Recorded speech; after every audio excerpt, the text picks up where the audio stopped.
Bismillah. Bismillahirrahmanirrahim. Assalamualaikum warahmatullahi wabarakatuh. Alhamdulillahi rabbil alamin. Wa bihi nasta'in wa ala umuri dunya waddin. Assalatu wassalamu ala asyrafil anbiya'i wal mursalin nabiyyina Muhammadin wa ala alihi wa sahbihi ومن تبعهم بإحسان إلى يوم الدين. يا أيها الذين آمنوا اتقوا الله حق تقاته ولا تموتن إلا وأنتم مسلمون. ثم أما بعد.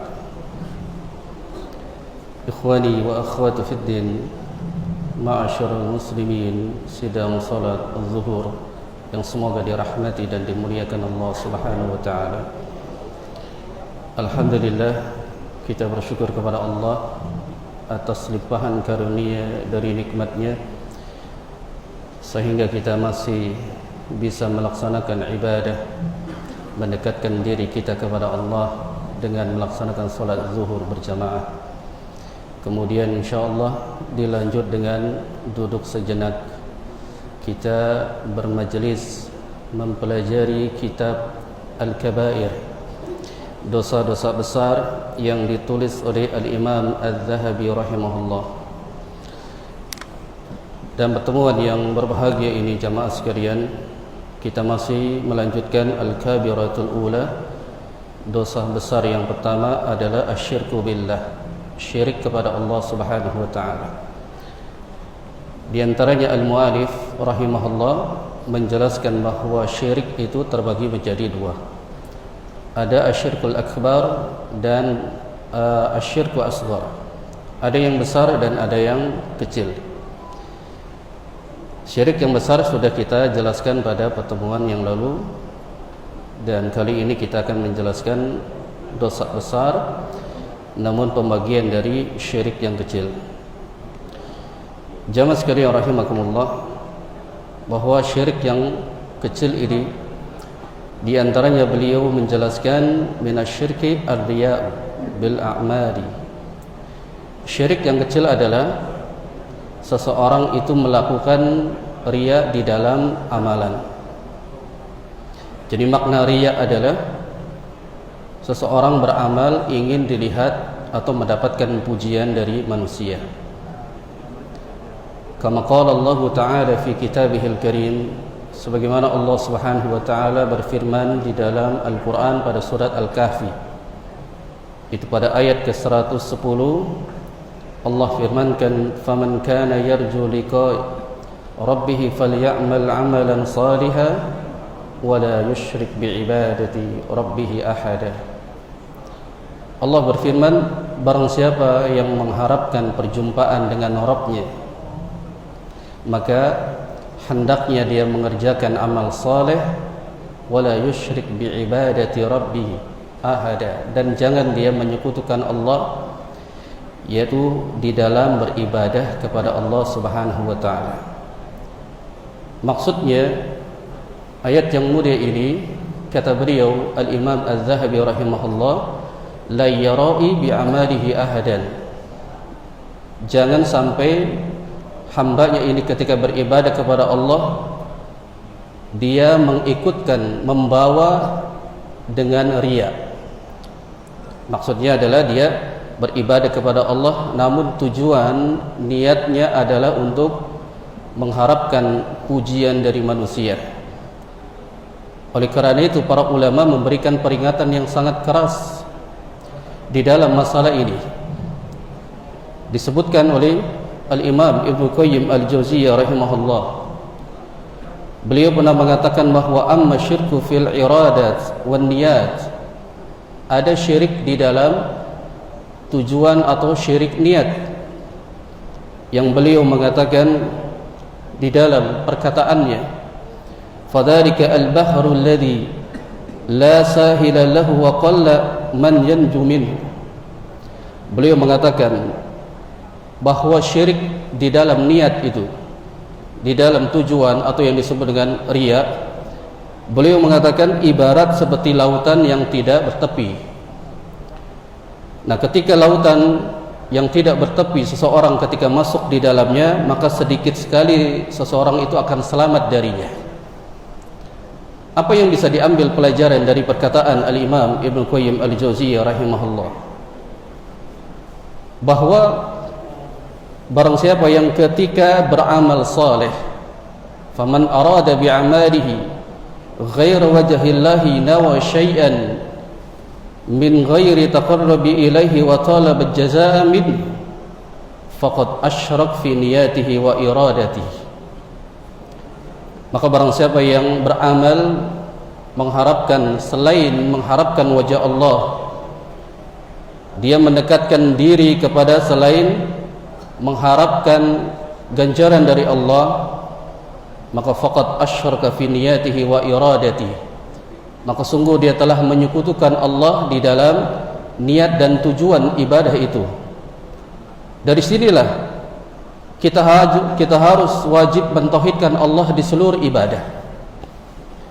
Syekh Shalih Al-Fauzan menjelaskan di dalam kitab Al-Mulakhas fi Syahri Kitab Tauhid, beliau menjelaskan karena manusia itu diciptakan untuk beribadah kepada Allah, maka wajib dirinya untuk mentauhidkan di seluruh ibadah. Di antaranya makna at-tauhid beliau jelaskan huwa ifradullahu bil ibadah. Seseorang itu ketika beribadah dia wajib mentauhidkan Allah di seluruh ibadahnya.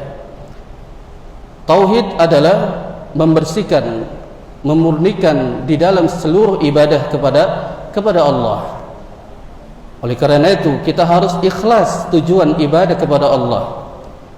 Al-ikhlasu an yukhlisa lillahi wa af'alihi wa aqwalihi wa iradatihi wa niyatihi, wa hadhihi fi hadafir millata Ibrahim alaihi salam.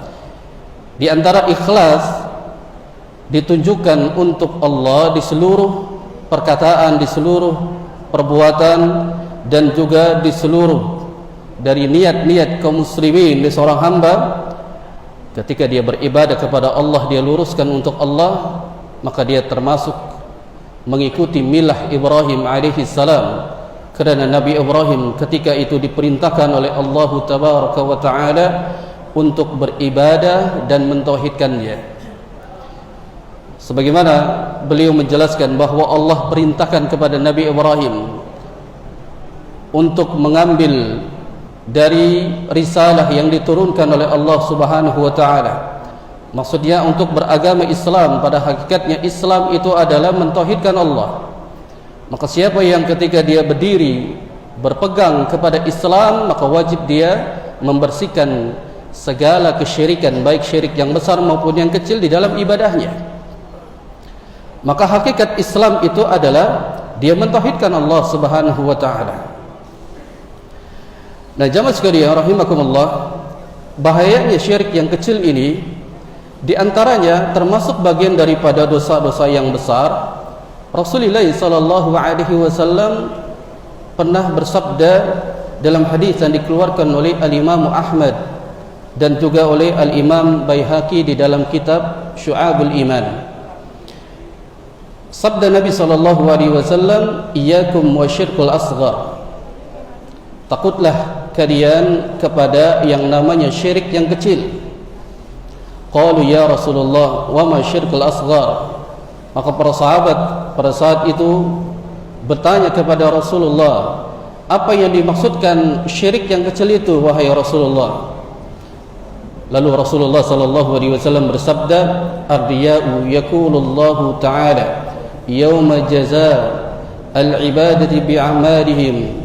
Bahwa syirik yang kecil itu adalah riya, yang mana Allah Subhanahu wa Ta'ala berfirman kepada orang-orang yang beramal karena tujuannya ingin dipuji oleh manusia, maka nanti amalannya di hari kiamat Allah Subhanahu wa Ta'ala mengatakan kepada hamba tersebut, "Idhabu ilal ladzina kuntum tura'unnahum bi'amalikum fid dunya fanzuru hal tajiduna indahum jazaa."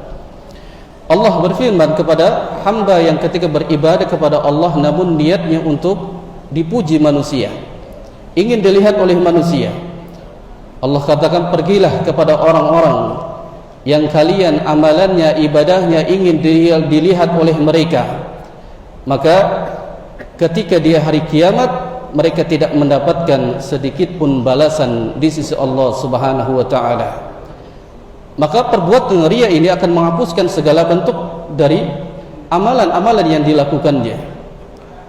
Dan Rasulullah sallallahu alaihi wasallam pun telah memberikan peringatan di dalam hadis qudsi yang Nabi sallallahu alaihi wasallam ia berfirman, yaqulullahu man 'amila 'amalan asyraka ma'i fihi ghairi fa huwa lilladzi asyraka wa ana minhu bari'un.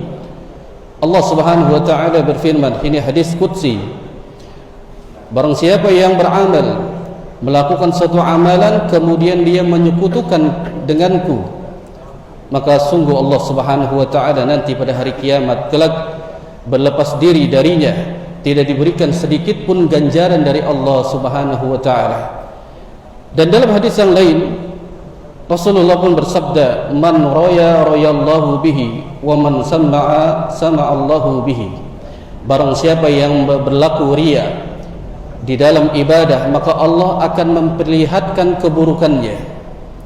Barang siapa yang berlaku sum'ah, ingin didengar oleh manusia di dalam ibadahnya, maka Allah akan mempendengarkan aibnya kepada orang lain. Nah, jamaah sekalian rahimakumullah, jika kita beribadah kepada Allah, niat kita ingin dipuji, niat kita ingin didengar oleh manusia, yang pertama Allah akan memperlihatkan keburukan kita, akan dibuka segala bentuk keburukan yang kita lakukan. Padahal secara zahiriyah kita beribadah kepada Allah, namun yang dicatat adalah keburukan, karena dia tujuannya untuk manusia. Demikian juga sum'ah, ketika kita bersedekah, memberikan infak, tapi kita ingin didengar oleh manusia, maka Allah akan mempendengarkan aibnya. Aibnya ini akan didengarkan oleh manusia, bahwa tujuan ibadahnya itu tidak lain ingin didengarkan oleh manusia, tujuannya untuk manusia. Maka banyak kaum muslimin ketika beribadah kepada Allah, namun yang dia dapat hanya sia-sia di dalam ibadahnya. Di dalam hadis yang lain Nabi SAW pun pernah bersabda, yang dikeluarkan oleh Al-Imam Ibnu Majah, Ad-Darimi dan Al-Imam Ahmad di dalam musnadnya. Apa kata Rasul sallallahu alaihi wasallam? Rubba sha'im laisa lahu min shaumihi illa al-ju' wal 'atash. Betapa banyak orang yang ketika berpuasa, namun yang dia dapat hanya lapar dan haus saja. Wa rubba qa'im laisa lahu min qiyami illa as-sahar. Betapa banyak orang yang ketika bangun solat malam, namun yang dia dapat hanya dari begadangnya saja. Apa yang dimaksudkan oleh al-mu'allif al-Imam Az-Zahabi? Annahu idza lam takunis salah was-shaum liwajhillahi ta'ala fala thawaba lahu. Maka barang siapa yang solatnya, yang puasanya itu bukan karena mengharapkan ganjaran dari Allah, maka Allah tidak akan pernah memberikan sedikit pun pahala di sisinya. Dari sini kita bisa ambil pelajaran, ibadah yang kita lakukan tujuannya untuk mengharapkan ganjaran dari Allah, bukan ingin dilihat oleh manusia, tidak ingin didengar oleh manusia. Maka siapa yang niatnya untuk manusia, maka fala sawaba lahu, maka Allah tidak memberikan pahala sedikit pun untuknya. Sebagaimana diriwayatkan sebuah riwayat bahwa Nabi SAW ini pernah mengatakan, ketika seseorang beramal karena ingin dipuji oleh manusia, yaitu untuk riya dan juga untuk sum'ah, ingin didengar oleh manusia, seperti seseorang itu memenuhi kantongnya dengan banyaknya kerikil. Pada saat dia mengantongi di kantongnya banyak kerikil, kemudian dia mendatangi pasar, dia ingin membeli sesuatu di pasar tersebut oleh penjual, maka di antaranya sudah sampai kepada seorang penjual. Ketika dia mengambil dari uang yang dia kumpulkan di dalam kantongnya, maka fadzalika alladhi ya'malu riya was-sum'ah falaysa lahu min amalihi siwa maqalatun nas wa la thawaba lahu fil akhirah. Ketika orang tersebut yang beramal dia riya dan sum'ah, ketika dia mengambil kantongnya, mengambil uang dari kantongnya, ketika diambil maka menjadilah debu. Maka pada saat itu dia memukul wajahnya karena dia akan menyesal. Diibaratkan orang yang ketika beramal saleh mengumpulkan pahala-pahala di dunia, namun dia iringi dengan perbuatan riya dan sum'ah. Nanti pada hari kiamat, nanti amalan itu bagaikan haba'an mansura, bagaikan debu yang berterbangan. Makanya disebutkan oleh sebagian ahlu hikmah, ketika dia berbelanja kemudian dia ingin membeli, dia mengambil uangnya dari kantongnya, itu berisikan dengan debu-debu yang dia menyesal pada saat itu karena amalan yang dia lakukan adalah riya dan sum'ah. Maka seorang ketika dia mendapatkan pahala, yang mengumpulkan pahala di dunia dengan beribadah tujuan untuk selain Allah, maka nanti di akhirat Allah Subhanahu wa taala akan menghapuskan segala pahalanya. Ini berdasarkan juga di dalam firman Allah di dalam surat Al-Furqan pada ayat ke-23. Allah Subhanahu wa taala berfirman, wa qadimna ila ma 'amilu min 'amalin faja'alnahu haba'an mansura. Dan kami hadapi segala apa amalan mereka yang mereka kerjakan di dunia, maka aku jadikan amal kebaikan yang dia lakukan itu bagaikan debu yang berterbangan.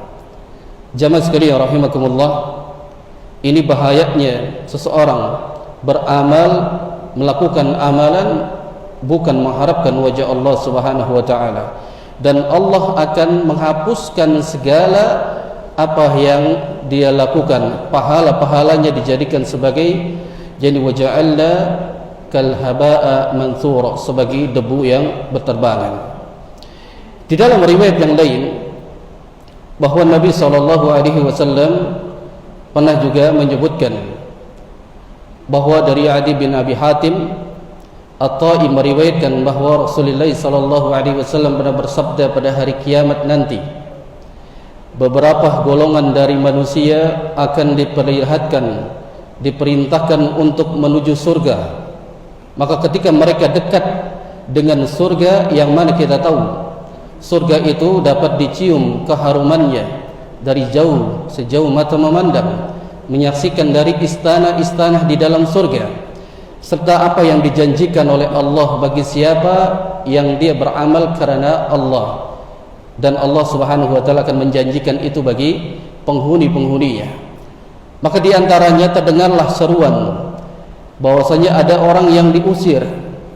Ya, diusir, sesungguhnya mereka mendapatkan sesuatu namun mereka tidak mendapatkan apa yang diinginkannya. Maka penyesalan yang nanti pada hari kiamat, mereka dijauhkan dari surga. Di antaranya siapa mereka? Mereka adalah orang-orang yang beramal karena ingin mendapatkan pujian. Mereka ingin didengar oleh manusia. Mereka dijauhkan dari surga Allah Subhanahu wa taala. Karenanya para ulama ketika menjelaskan bahwa hadis ini adalah ketujuan utama kita beribadah kepada Allah lillahi azza wa jalla, untuk Allah Subhanahu wa taala. Namun jemaah sekalian, bahwa hadis ini ya dikatakan oleh para ulama adalah hadis yang dhaif. Ya, namun kita mengambil pelajaran dari isinya bahwa di dalamnya ada sebuah peringatan bahwa siapa yang beramal melakukan ibadah tujuan untuk selain Allah, tujuannya untuk manusia, tujuannya untuk dunia, maka Allah tidak akan memberikan pahala sedikit pun bagi orang yang beramal untuk selain Allah Subhanahu wa taala. Dan jamaah sekalian rahimakumullah, di antara hadis yang lain, ini hadis yang dijelaskan juga oleh para ulama bahwa hadis ini juga hadis yang dhaif, disebutkan oleh Al-Hafidh Al-Iraqi. Namun kita mengambil faidah dari makna dari hadis yang boleh bahwa ada seseorang yang bertanya kepada Rasulullah sallallahu alaihi wasallam, "Ma najah?" mengenai tentang keselamatan. Faqala sallallahu alaihi wasallam, "An la takhadu Allah," bahwa keselamatan itu hendaknya seseorang itu apa? Dia beramal, mengamalkan satu perintah dari perintah Allah, dan jangan dia menipu Allah Subhanahu wa taala. Maka orang itu berkata kepada Rasulullah, wa kaifa yukhadi'u Allah, bagaimana seseorang beribadah kepada Allah namun dia sedang menipu Allah? Apa kata Rasul sallallahu alaihi wasallam? Di antaranya anta'amal amilan, seseorang itu dia melakukan amalan, jadi amrakallahu wa rasulih, yang dia mengamalkan perintah Allah dan Rasulnya, namun wa turidu bihi ghairi wajhillah, di antara perintah yang Allah perintahkan dia lakukan, perintah Rasulullah yang dia lakukan tidak lain tujuannya menginginkan bukan untuk Allah Subhanahu wa taala. Maka Rasulullah memberikan peringatan, wattaqir riya, takutlah, hati-hatilah terhadap riya. Kenapa dengan riya? Fa innahu asyirkul asghar, karena sesungguhnya riya itu termasuk bagian daripada syirik yang kecil. Kita tahu bahawa syirik itu akan membinasakan pelakunya nanti pada hari kiamat kelak, dan termasuk al-kabiratul ula, termasuk dosa besar yang pertama di dalam kitab ini, yaitu al-kabair yang ditulis oleh al-Imam Az-Zahabi rahimahullahu taala. Lalu orang tersebut berkata kepada Nabi, wa inna mara'i yunadi alaihi yaumal qiyamah. Lalu bagaimana kedudukan orang yang beramal riya nanti pada hari kiamat kelak?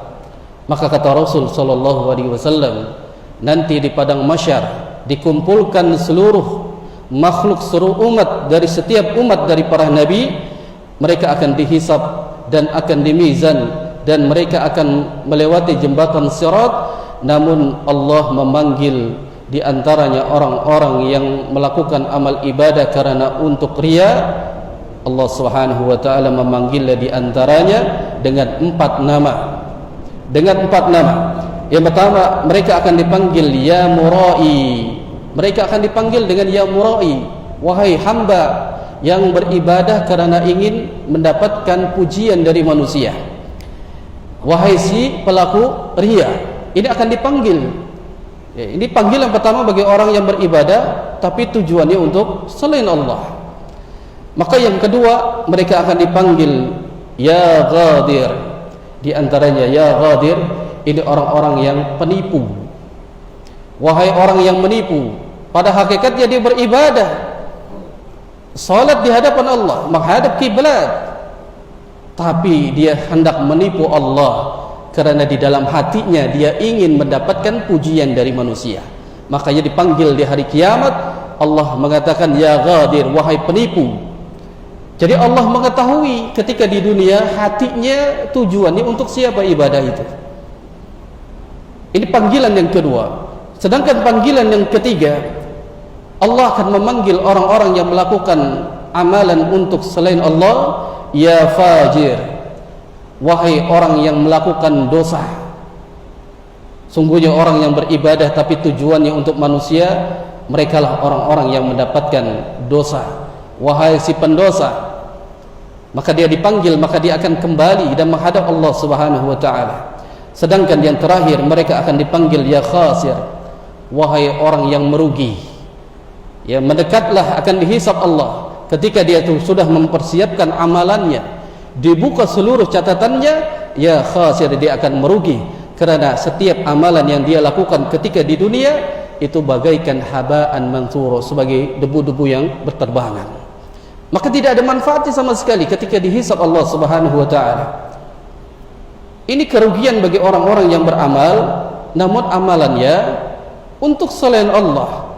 Maka di antaranya dhalla amalaku wa batala ajraka fala ajruka laka indana idhhab faqad ajruk mimman kunta ta'mal lahu ya mukhadi'. Maka di antaranya Allah Subhanahu wa taala ketika memerintahkan kepada hamba-Nya, sungguh amalmu telah sia-sia, apa yang dilakukannya itu telah terhapus pada hari kiamat kelak, pahala yang telah dijanjikan itu akan terhapus, maka kalian tidak memiliki pahala sedikit pun di sisi kami, kata Allah Subhanahu wa taala.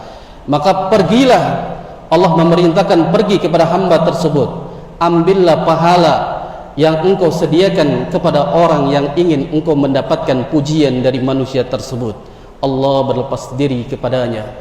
disuruh dia mengambil pahala kepada orang yang dia niatkan tujuannya untuk selain Allah Subhanahu wa taala. Maka jamaah sekalian, dari sinilah kita wajib untuk mengikhlaskan di dalam beribadah kepada Allah. Tujuan ibadah kita itu untuk Allah. Maka tinggalkan dari perkara riya, ingin dilihat oleh manusia. Tinggalkan dari perkara sum'ah, kita ingin didengar oleh manusia. Maka orang yang akan mendapatkan keselamatan adalah ibadahnya dia mengharapkan wajah Allah Subhanahu wa taala. Sebagaimana yang disebutkan oleh ahli hikmah, para ulama mengatakan di antaranya al-mukhlis ladzi yaktumu hasanah kama yaktumu sayyi'ah. Orang yang ikhlas itu hendaknya dia menutupi dari amalan-amalan baiknya. Orang yang ikhlas itu sebagaimana engkau menutupi dari dosa-dosanya. Kenapa kita bisa menutupi dosa-dosa kita? Kenapa kita bisa menutupi aib kita? Tidak ingin dilihat oleh manusia, tidak ingin dilihat oleh keluarga kita ketika kita sedang bermaksiat kepada Allah. Maka sebagaimana engkau bisa menutupi dosa-dosamu, sebagaimana engkau menutupi dari dosa dan maksiat yang engkau lakukan itu kepada manusia, maka kebaikan kalau bisa engkau bisa menutupi dari mereka. Maka itulah hakikat dari orang yang ikhlas ketika dia mengharapkan ganjaran hanya untuk Allah Subhanahu wa taala. Bahkan Fudail bin Iyad mengatakan tarkul amali li ajli nas riyaun, bahwa meninggalkan amalan karena manusia itu adalah riya. Wal amalu li ajli nas syirkun, karena beramal untuk manusia itu termasuk syirik. Apa yang dimaksudkan? Perkataan Fudail bin Iyad, meninggalkan amalan karena manusia itulah riya. Maksudnya begini, ketika kita ingin sholat, kemudian ada orang di situ, lalu dia, saya takut riya, padahal itulah dia perbuatan riya. Lalu kalau dia beramal karena untuk manusia, berarti hukumnya jadi syirik. Berarti syirik ini akan menghapuskan segala amalannya. Jadi ada ibadah-ibadah yang memang harus ditampakkan, seperti sholat yang 5 waktu. Kita keluar menuju masjid dalam rangka sholat berjamaah syiar Islam, ini bukan riya namanya. Namun hanya saja hati kita tunjukkan untuk Allah Subhanahu wa taala. Wa niyatu wal maqasid lillahi Subhanahu wa taala. Berarti niat dan tujuannya ini hanya untuk Allah Subhanahu wa taala. Jangan sampai kita tertipu, jangan sampai kita bangga diri dengan kita bisa beribadah kepada Allah, namun niat kita yaitu niatnya untuk manusia, ingin dipuji oleh manusia dan ingin didengar oleh manusia. Jamaah sekalian, ini peringatan buat kita bahwa dosa besar yang ditulis oleh beliau di dalam kitab Al-Kabair ini, yang pertama adalah perbuatan syirik. Ya, syirik itu ada 2 macam. Syirik yang besar, di antaranya dia menandingi ibadahnya itu untuk Allah, atau dia beribadah atau menyembah kepada selain Allah. Adapun syirik yang kecil, dia melakukannya karena tujuannya, niatnya untuk selain Allah, yang disebut dengan riya, ingin dilihat oleh manusia. Dan yang kedua adalah sum'ah, ingin didengar oleh manusia. Allahu a'lam bishawab. Semoga Allah memberikan kita taufik hidayah untuk bisa menjauhkan dari perbuatan syirik ini, baik syirik yang besar maupun syirik yang kecil. Mungkin dari jamaah yang ingin bersoal, kasih waktu ada 5 menit, kami persilakan. Faliyatafadhal. Nah, bagaimana caranya agar kita bisa terhindar? Baik. Bagaimana cara kita agar terhindar dari perbuatan riya? Ketahui jamaah sekalian bahwa perbuatan riya itu definisinya adalah ingin dilihat oleh manusia. Lalu bagaimana agar kita tidak ingin riya di dalam ibadah kita? Maka kita harus mengetahui dulu, di antaranya mengetahui pahala yang akan digugurkan, akan terhapus adalah riya. Berarti kalau kita sudah mengetahui definisi ini dan bahayanya, lalu kita benahi agar kita beribadah kepada Allah, tujuannya, niatnya untuk Allah. Bagaimana? Yang pertama adalah dengan ilmu. Kita harus dengan ilmu. Seseorang ketika dia beribadah akan khusyuk di hadapan Allah, yaitu di atas ilmu. Dia harus mengetahui bagaimana amalan itu akan mendapatkan ikhlas karena Allah Subhanahu wa taala. Makanya ini telah dijelaskan oleh para ulama bahwa amalan ibadah yang akan diterima itu di antaranya ada yang mengatakan 3 dan ada yang mengatakan 2. Di antara yang mengatakan 3 amalan ibadah yang akan diterima, yang pertama adalah dia harus mentauhidkan Allah dan dia meninggalkan segala kesyirikan. Ini yang pertama. Jadi dia harus di atas tauhid, dia di atas orang yang beriman, dia muslim. Maka syarat yang kedua adalah dia niatnya ikhlas karena Allah Subhanahu wa taala, lillahi azza wa jalla. Ketika dia ikhlas karena Allah, maka dia akan selamat. Yang kedua, wassawaban ala syariati Rasulillah, amalannya di atas syariat apa yang telah disyariatkan oleh Nabi SAW. Maka ketika dia sudah berilmu, mengilmui dari bagaimana amalan itu akan diterima Allah, maka niscaya dia juga mempelajari amalan-amalan yang dapat membatalkan dari amal ibadahnya, maka niscaya dia akan menjadi khusyuk beribadah kepada Allah. Niatnya dia, tujuannya untuk Allah Subhanahu wa taala. Karena seseorang ketika beribadah kepada Allah lalu dia niatnya untuk manusia, perhatikan, maka amalannya pada hari kiamat kelak haba'an mansura, seperti debu yang berterbangan. Kalau kita sudah tahu ini bahayanya, lalu kita bagaimana supaya kita ikhlas karena Allah, itu pun kita pelajari juga. Biasanya itu di dalam pembahasan tentang tazkiyatun nufus, membersihkan jiwa kita yang kotor ini. Banyaknya dosa dan maksiat, banyaknya ingin dilihat dan ingin didengar oleh manusia. Nah, itu dengan ilmu yang pertama. Ya, harus dia belajar duduk bermajelis kepada para ulama. Nah, amalan ibadah yang dia lakukan niscaya dia akan mendapatkan ikhlas karena Allah Subhanahu wa taala. Dan yang kedua adalah berdoa kepada Allah Subhanahu wa taala. Karena berdoa kepada Allah, amal ibadah yang kita lakukan senantiasa sudah di atas syarat yang sebagaimana disyaratkan oleh para ulama, maka kita berdoa kepada Allah agar kita dijauhkan dari syirik yang besar maupun syirik yang kecil. Makanya Rasulullah sallallahu alaihi wasallam senantiasa berdoa, Allahumma inni a'udzubika an usyraka bih. Ya Allah, aku berlindung kepadamu dari kesyirikan, baik syirik yang diketahui dan juga syirik yang tidak diketahui. Maksudnya syirik yang besar yang kita ketahui akan dijauhkan. Syirik yang kecil juga kita berharap, yaitu riya dan sum'ah, agar dijauhkan.